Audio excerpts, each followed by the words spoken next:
Good morning. जैसा कि हम लोगों ने पिछले क्लास में पढ़ा हुआ था अणुसंख्य गुणधर्म यानी कोलिगेटिव प्रॉपर्टी, तो उसी पे आज चर्चा होगी, थोड़ा विस्तार से होगी, क्योंकि उसमें कल मैंने बताया था कि 4 पॉइंट्स हैं।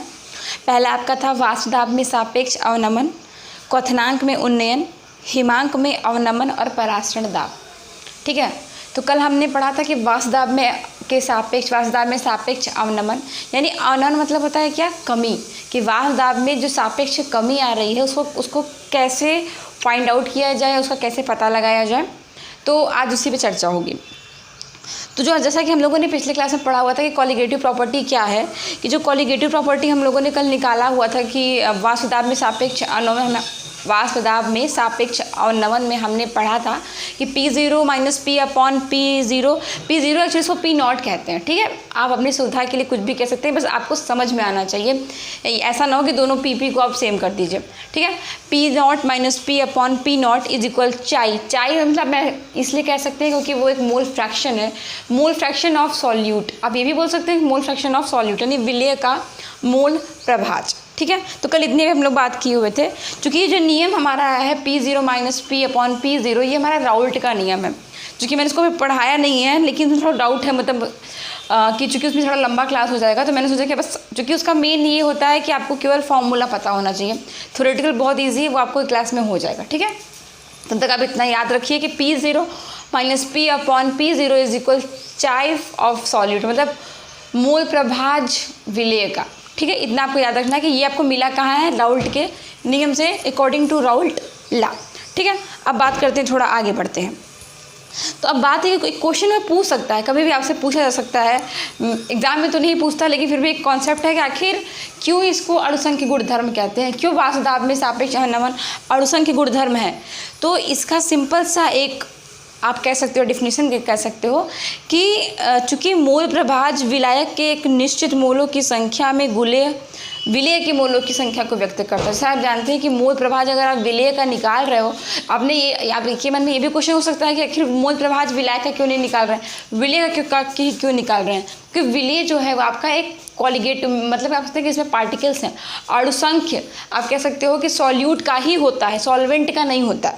ठीक है, और सबसे बड़ी बात यह है कि जो मोल प्रभाज विलायक के एक निश्चित मोलों की संख्या में घुले विलेय के मोलों की संख्या को बताता है। ठीक है, क्योंकि इसीलिए और यह निष्कर्ष निकाला जाता है कि जो वाष्प दाब में सापेक्ष अवनमन है वो अणुसंख्य गुणधर्म है, क्योंकि इसमें हम लोग विलेय की संख्या को फाइंड आउट करते हैं। ठीक है, तो जो वाष्प दाब में सापेक्ष अवनमन है और वाष्प दाब में अवनमन है, दोनों ही कोलिगेटिव प्रॉपर्टी, कंफ्यूज नहीं होना है आपको। ठीक है, क्योंकि ये विलेय के कणों की संख्या पर निर्भर करते हैं। कोई भी क्वेश्चन का आंसर देना है आप फॉर्मूला से ही देंगे।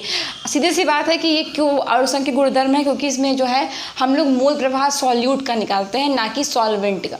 ठीक है, ये इतनी बात होगी। अब जो आज का टॉपिक मैंने लिखा हुआ है कि वाष्प दाब में सापेक्ष अवनमन से विलेय के अणुभार का निर्धारण, मतलब कि जो अगर वाष्प दाब में सापेक्ष अवनमन दिया है और किसी भी कोई भी सॉल्यूट है तो उसका तो आपको अणुभार होगा।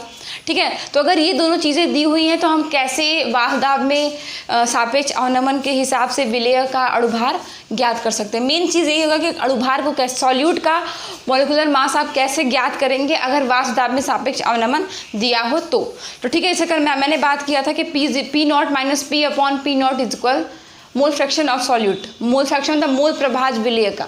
ठीक है, जैसा कि हम पिछले क्लास में मैंने बताया था कि किस विलेय का अगर मोल प्रभाज की बात करें तो विलेय का मोल प्रभाज बराबर होता है विलेय के मोलों की संख्या बटे विलयन में मौजूद दोनों घटकों के मोलों की संख्या, यानी विलायक और विलेय। चूँकि विलयन हमारा 2 पार्ट से मिलकर बना होता है, विलायक और विलेय। तो मोल प्रभाज विलेय का क्या होगा, विलेय के मोलों की संख्या बटे विलायक के मोलों की संख्या प्लस विलेय के मोलों की संख्या। तो जो कैपिटल N है वो विलायक के मोलों की संख्या है। ठीक है, तो P0 minus P upon P0, अब आप चाय की जगह ये भी लिख सकते हो, यहाँ पे आप इसकी वैल्यू पुट कीजिए N अपॉन N+1। अब जैसा कि आप जानते हो कि मोलों की संख्या को कैसे निकाला जाता है, पदार्थ की मात्रा ग्राम में बटे अणुभार। तो विलेय का जो मैंने यहाँ पे लिया हुआ है वो कैपिटल W और कैपिटल M लिया हुआ है, पदार्थ की मात्रा ग्राम में विलेय का बटे विलेय का अणुभार, और विलायक के लिए मैंने लिखा है capital W dash upon small m। ठीक है। तो आपको कुछ नहीं करना है, बस आपको इसकी वैल्यू मोल प्रभाज का मान, अगर मोल प्रभाज का सूत्र आपको पता है तो आप डायरेक्ट इसमें रखते जाओगे, और चूंकि अणुभार आपका m ही होता है तो आपका रिलेशनशिप आ गया वाष्पदाब में सापेक्ष अवनमन P not minus P upon P not, और अणुभार में संबंध कि अगर मान लीजिए वाष्पदाब में सापेक्ष अवनमन दिया है तो आप अणुभार निकाल सकते हैं। अगर इसमें से आपको ये कंपोनेंट और विलेय का मात्रा ग्राम में दिया हो, विलेय का अणुभार दिया हो, तो आप आराम से निकाल सकते हो किसी भी चीज़ को अगर पूछ रहा है तो, ठीक है। तो आपको कुछ नहीं करना है, बस यहाँ पे मूल प्रभाज का मान रखना है और उसको आपको ब्रेक करना है पदार्थ की मात्रा ग्राम में बटे अणुभार, ठीक है। अब मेरा नेक्स्ट टॉपिक इसमें था क्वथनांक में उन्नयन। तो सबसे पहले आप ये जानिए कि क्वथनांक होता क्या है। वह ताप जिस पर किसी भी विलयन का वाष्प दाब वायुमंडलीय दाब के बराबर होता है। सिंपल सा, बहुत लंबा थोड़ा डिफिनीशन नहीं लिख रहे हैं। वह ताप जिस पर किसी भी विलयन का वाष्प दाब वायुमंडलीय दाब के बराबर हो जाता है वो आपका क्वथनांक कहलाता है, ठीक है। तो जो मान लीजिए मैंने कोई एक प्योर सॉल्वेंट लिया हुआ है, कोई भी मेरा प्योर सॉल्वेंट है, तो रूम टेम्परेचर पे मान लीजिए रूम टेम्परेचर आपका 25 डिग्री सेल्सियस है, ठीक है। तो अब आपको जब उसको हीट दोगे, आप इसको एक्सटर्नल प्रेशर दोगे बाहर से, तो टेम्परेचर बढ़ेगा। तो जिस मैंने यहाँ पे जो ग्राफ बनाया हुआ है उस ग्राफ में आप देख सकते हैं कि एक लाइन जो गई है वो हमारा वायुमंडलीय दाब है, 1 ATM 1 एटमॉस्फेरिक प्रेशर, ठीक है।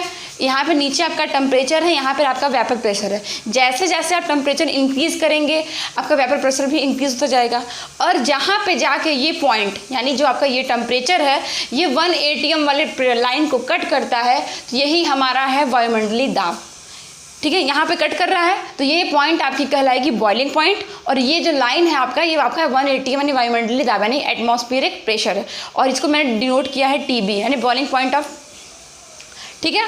तो आपको टेम्परेचर और बॉइलिंग पॉइंट जो है आपका, जहाँ पर आपने इसको हीट दिया, प्योर सॉल्वेंट है, क्योंकि जब आप विलेय मिलाएंगे तो जो होगा उसके टेम्परेचर में भी और उसके वाष्प दाब में भी कमी आएगी। तो इसमें भी चर्चा नहीं कर रहे हैं, अभी सिर्फ चर्चा है कि आपका ये प्योर सॉल्वेंट है।